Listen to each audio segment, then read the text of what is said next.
Assalamualaikum warahmatullahi wabarakatuh. Pertama-tama, marilah kita panjatkan rasa syukur kita kehadirat Allah Subhanahu wa taala yang telah memberi kita nikmat yang tidak terhitung banyaknya sehingga kita bisa merasakan indahnya hidup hingga detik ini. Kedua, tak lupa dan jangan sampai kita lupa.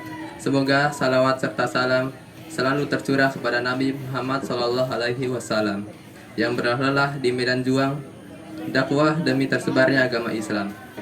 Begitu juga kepada para keluarganya dan sahabatnya serta pengikutnya hingga akhir zaman. Serta yang akan saya bahas pada kultum kali ini adalah tentang sedekah. Bagaimana Islam memandang sedekah? Sedekah dalam agama kita termasuk dalam amal yang diutamakan untuk dijalankan. Sedekah mempunyai banyak sekali keutamaan yang manfaat yang akan diperoleh oleh seseorang yang mengamalkannya. Sedekah juga pada dasarnya dalam praktiknya bisa menjadi pembeda antara seorang mukmin dengan non-mukmin. Walaupun bukan dalam ranah status, melainkan maknawi. Al-Quran dan hadis banyak memberitakan kepada kita tentang sedekah ini, mulai dari pahala yang diperoleh hingga manfaat yang bisa didapatkan apabila bersedekah. Nah, yang perlu digarisbawahi dan mendapat perhatian lebih di sini adalah kebanyakan dari kita hanya mendengar, tahu, dan mengerti, tetapi tidak mengamalkannya. Seolah-olah hanya dijadikan tambahan ilmu semata tanpa ada amal yang mengikutinya.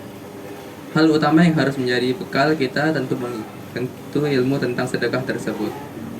Karena apapun amal tanpa ilmu disertai ilmu maka akan salah nantinya, entah dalam langkah-langkahnya atau dalam niat dan prakteknya. Sebagaimana kita ketahui, sedekah adalah perbuatan yang Allah lipat gandakan berkali-kali lebih banyak. Dalam surat Al-Baqarah dijelaskan kali lipatnya 700 kali atau minimal 10 kali lipat. Saya yakin kita semua pernah mendengar tentang hal ini. Hanya saja ada orang tidak percaya dengan hal tersebut. Nah, orang-orang seperti ini sejatinya belum paham benar tentang ilmu sedekah. Ketahuilah para hadirin sekalian bahwa uang atau tenaga yang kita sedekahkan adalah investasi kita di akhirat sana.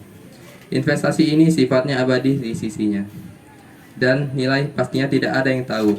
Yang jelas besar dan membuat kita nantinya tercengang senang. Hal kedua yang harus diperhatikan adalah tentang iman atau percaya sepenuhnya terhadap janji yang Allah Subhanahu wa taala janjikan dalam Al-Qur'an. Perkara keyakinan akan benar janji ini saya kira sangat penting untuk dilakukan ketika akan sedang dan sesudah beramal. Ini jugalah yang akan mendorong kita dalam melakukan amal tersebut lebih baik dan lebih baik lagi dari waktu ke waktu. Dalam hal ini amalnya adalah sedekah. Pertanyaannya, sudahkah kita yakin akan kebenaran dengan ilmu yang sudah kita ketahui tentang sedekah? Atau pengetahuan yang kita tahu hanya menjadi hiasan dalam memori saja? Maka hal kedua yang harus dilakukan adalah menumbuhkan keyakinan akan keutamaan sedekah di sisi Allah SWT. Sehingga dari keyakinan yang kita pupuk sedikit demi sedikit itu bisa menjadi benteng kita yang kokoh dalam menjalankan amal ini. Kedua hal tersebut kiranya yang perlu mendapatkan perhatian lebih dari kita sebelum bersedekah. Agar apa? Agar kita bisa bersedekah secara terus-menerus dan semakin percaya akan janji Allah SWT. Misalnya hasil dari sedekah itu belum terlihat di dunia. Ketahuilah para hadirin, insya Allah di akhirat kita akan memetik buahnya. Saya kira ini yang perlu saya sampaikan dalam kultum singkat ini. Semoga kultum singkat ini bisa diambil manfaatnya oleh hadirin sekalian. Akhir kata, saya mohon maaf apabila ada salah kata. Wassalamualaikum warahmatullahi wabarakatuh.